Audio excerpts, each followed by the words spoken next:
Alright class, Assalamualaikum semua. Okey, kita masih lagi terperap di dalam rumah masing-masing akibat yang kita lalui iaitu PKP ataupun MCO sekarang ni, Movement Control Order ataupun Perintah Kawalan Pergerakan.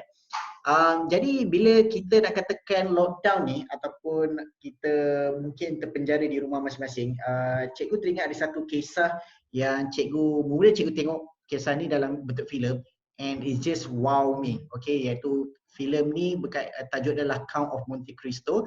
Jadi dalam filem Count of Monte Cristo ni, nanti kalau kita go through dia punya kandungan dia punya content dia sangat dikatakan banyak pengajaran kita boleh belajar lah. Okay, and pengajaran tu kita boleh aplikasi, boleh kita amalkan, laksanakan bila mana kita dalam MCO ini. Tapi first thing first, macam biasa cikgu selalu katakan kalau kita nak baca apa-apa buku, kita tengok tokoh yang menulis di sebalik buku Count of Monte Cristo ni. So penulis dia, okay, pakcik yang rambut afro kat situ tu.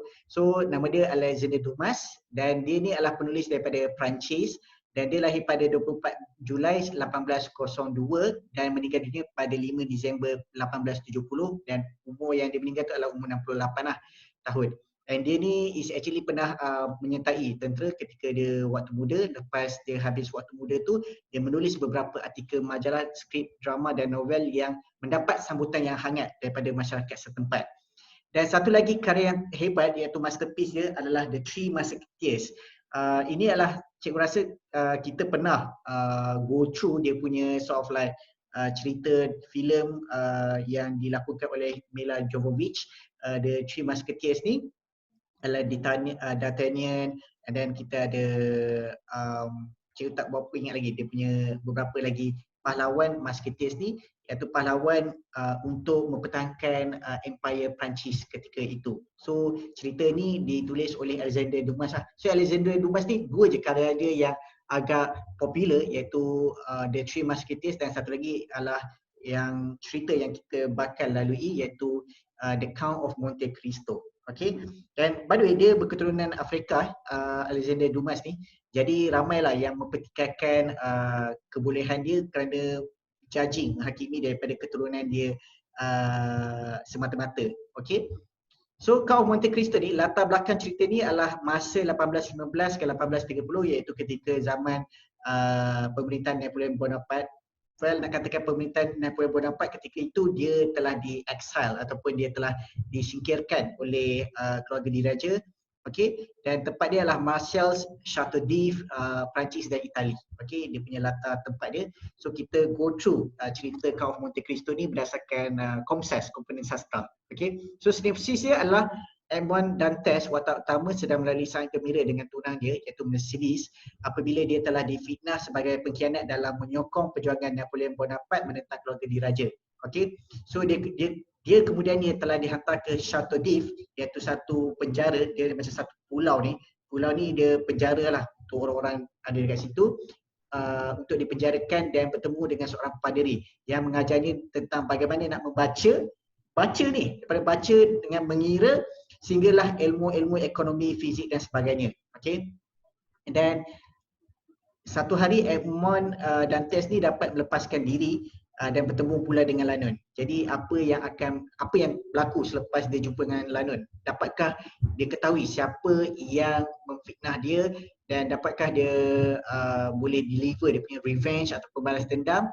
Dan mungkin ada plot twist, ada end of the story. Jadi cikgu takkan jadi spoiler kepada semua orang, so boleh baca and boleh tengok dia punya filem dia tentang Count of Monte Cristo ni. Okay, tema dan persoalan dia dekat sini adalah agama. Okay, so ada satu, sebenarnya cerita ni agak really touching to me. Dia macam agak emo sebab ada satu part tu skrip dia di mana padri tu, Abe Faria tu. So Faria ni dia dah nak dekat mati, and then Edmund dia kata dia macam dia katalah dia cerita tentang kesusahan yang dia lalui kan, tanpa padri tu dah tak ada, so siapa lagi yang dia boleh kongsi dia punya sort of like cerita suka dan duka dia ni kan. Dan dia kata I don't believe in God, dia kata, and then like Faria tu kata it's okay, and ini dia punya last dying wish dia punya breath dia, last breath dia kata he believes in you. Alright, so ini yang bagi cikgu salah satu tema dan persoalan yang perlu kita amalkan ketika kita tengah PKP dengan MCO ni, iaitu kita haruslah tengok apa yang sebenarnya Allah nak uji kita. Dengan kita duduk kat rumah ni, sebenarnya adakah kita dapat muhasabah diri tentang kesilapan yang pernah kita lakukan sebelum ini. Dan sebenarnya ada dalam ni dah nak dekat bulan puasa, kita boleh sort of like pertingkatkan ibadah kita untuk persediaan menghadapi bulan Ramadan. Dan kemungkinan tak ada bazar Ramadan guys. So just be prepared ataupun beware in your mind. Okay, ini khususnya kepada pelajar-pelajar yang beragama Islam lah. Okay, pelajar-pelajar yang Muslim. Seterusnya tema dan persoalan iaitu pengetahuan lah, pengetahuan dan pendidikan. Sebab kalau kita tengok Edmund Dantes ni dalam cerita ni, dia tidak dapat ketahui siapa yang frame dia, fitnah dia dan sebagainya. Tetapi bila dia bercakap dengan padri tu, cakap dengan Abi Faria ni, so dia sort of like dah discover siapa yang sort of frame dia, and then dia rasa tertipu, and then dia marah sangat. Okay, dalam filem pun dengan dalam buku yang dia Alexander Dumas ni tulis tentang babak tersebut lah. Dan seterusnya penjara. Adakah dia membuang masa ataupun sekolahkan jiwa kita? Sebenarnya kalau kita tengok dalam cerita tersebut, dia tak ada apa-apa. Dalam sel penjara tu tak ada apa-apa. Tetapi memandangkan Abi Faria tu dia cuba gali keluar untuk keluar daripada Chateau d'If, dia tergali di bawah lantai Edmund Dantes ni, dan dia bawa and dia share tentang benda-benda yang nak baca buku pengetahuan dan pendidikan. Dan daripada saat situ kita boleh nampak perubahan watak dia daripada Edmund Dantes ni yang kelam kabut, yang macam tak boleh terima denial dan sebagainya, dia dah mula calm and collected. Okay, bila dia belajar tentang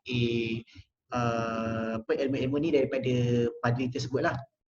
Okay, jadi sebenarnya bila kita katakan penjara ni, macam kita tengah terpenjara di rumah masing-masing ni, gunakan masa ini untuk meningkatkan skill kita ataupun kebolehan diri kita. Okey, itu yang kita boleh relate ataupun kita boleh kaitkan dengan cerita Count of Monte Cristo ni. Okey, seterusnya persahabatan dan permusuhan, iaitu ini adalah kiranya lazim lah ataupun sudah menjadi satu kebiasaan dalam kehidupan kita. Ada persahabatan, ada permusuhan dan sebagainya. Dan kekuatan dan kelajuan. Okey, sebab kalau kita tengok rupanya orang yang fitnah dia ni adalah kawan baiknya Edmund Dantes, dan dia sebenarnya seorang pemendam ataupun kita panggil sebagai pakar ataupun lawan pedang yang sangat mahir lah. Alright, tapi Abi Faria ni ajarlah si Edmund Dantes ni, it's not about the strength, it's about the speed. Okay, so siapa lagi cepat. Okay, and nak katakan benda ni juga reflect juga dalam pengetahuan pendidikan kita, iaitu orang yang banyak mempelajari sesuatu tu, dia punya reflexes kalau dia menghadapi satu situasi yang tak dijangka ataupun tak diduga, lebih cepat, lebih cepat dan tepat lah. Sebenarnya ada je yang lebih cepat tapi kadang tak tepat dia punya tindakan tersebut. Okay, so mohon ikuti channel cikgu dan subscribe dan komen di bawah tentang sesiapa yang pernah tengok cerita Count of Monte Cristo ni, dan seterusnya mungkin nak berkongsi tentang cerita-cerita yang sama waktu dengan dia, yang sama dengan nada Count of Monte Cristo ni. Okay, baiklah, terima kasih. Assalamualaikum.